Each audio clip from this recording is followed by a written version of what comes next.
The Eida and Kawaki power couple and perfect duo has just been confirmed in chapter 73.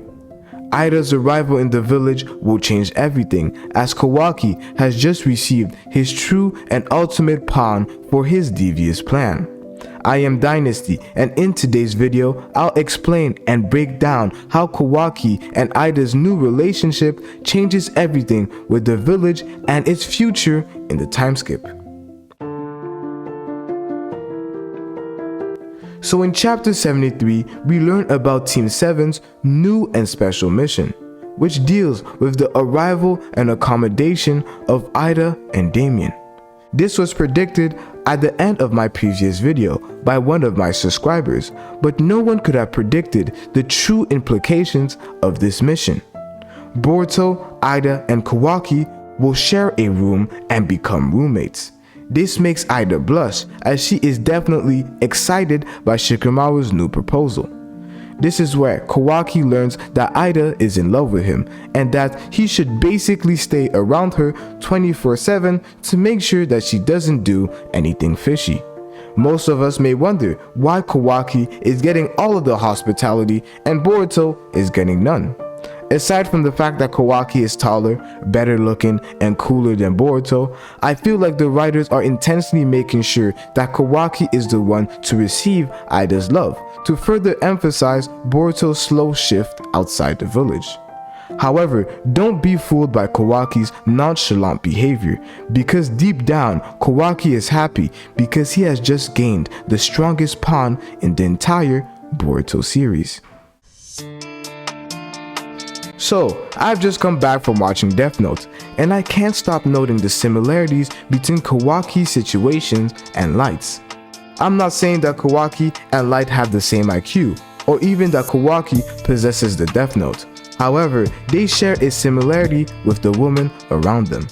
In Death Note, Light Yagami has a girl who is in love with him. Sorry, love wouldn't even be the right word to express it. It is more that she is obsessed with Light. This girl's name is Misa Amane. She is obsessed with Light, that she would literally do anything Light tells her. In the story, Light tells her to do something with no explanation, and she just carries out his orders. Anything Light says, she does. She is obsessed with Light. Doesn't this remind you of a particular situation in Boruto? Doesn't this remind you of Eida's obsession with Kawaki? I am not saying that Eida may go as far as Misa did in the anime, but I just want to point out the similar aspect of Misa and Eida's obsession with Kawaki. This obsession will allow Kawaki to do whatever he wants, as long as he stays together with Eida and shows her some affection. This is why Kawaki has just obtained his new pawn, but no one has truly realized this until now. The destruction of the Hidden Leaf. This is an event that is bound to happen.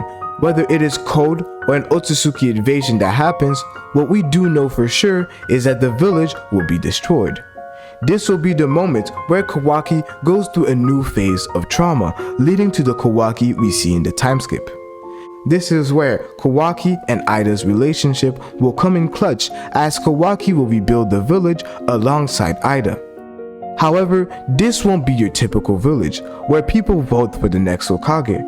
This won't be the case, as Kawaki will set his tyranny in place, and there will be no regular humans who could go against Kawaki, as Eida is on his side. All shinobi would be rendered useless, and all fall under Eida's love spell.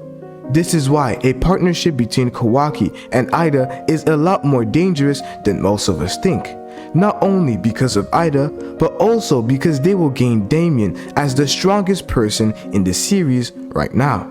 If Kawaki and Eida join together, this would mean that Damien would have to be there alongside Eida, as he follows each and every one of her instructions. This is how Kawaki will rebuild a new and corrupt version of Konoha, following a similar method and ideology that Sasuke had in the past. Kawaki will gain so much influence and power that all people will fear him equally. They won't even think of defying him. This is where Kawaki would enforce peace onto everyone, as he is the one on top and everyone would follow his exact command. This will mark the beginning of Kawaki's tyranny and the end of the shinobi.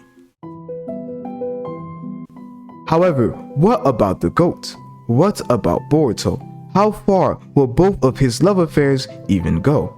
To be honest with you, I can't see Boruto going with Sadara.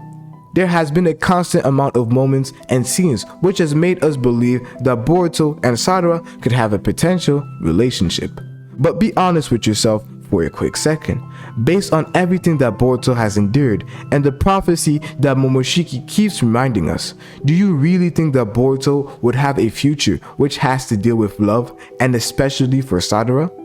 Let me give you two scenarios. The first one has to deal with Boruto and how he will lose everything and lose hope. Let's say, for example, Code invades the village and everyone goes to fight and protect the village. During this fight, Boruto runs out of chakra or experiences something to make him lose control, causing Momoshiki to appear and take over. Just like what happened last time Momoshiki took over Boruto's body, he might actually go and work alongside Code and try to destroy the village, kill Naruto and Sasuke, and have Kawaki as hostage.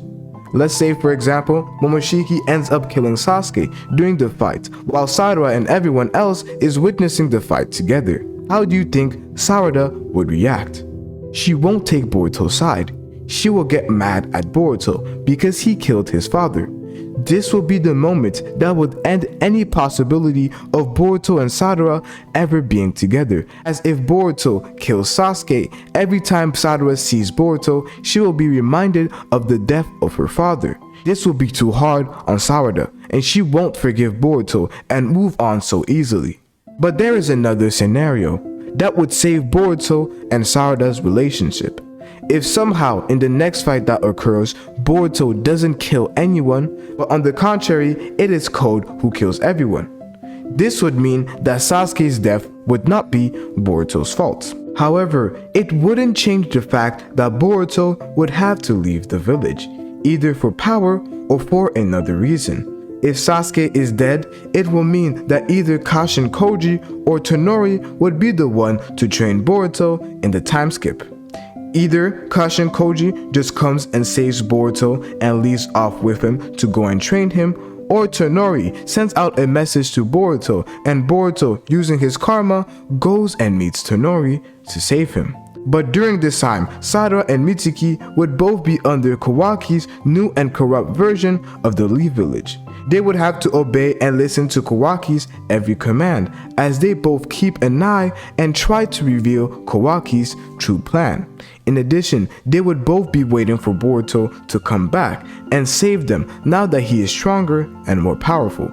This is why you have to watch this video right here to find out how Boruto will get stronger.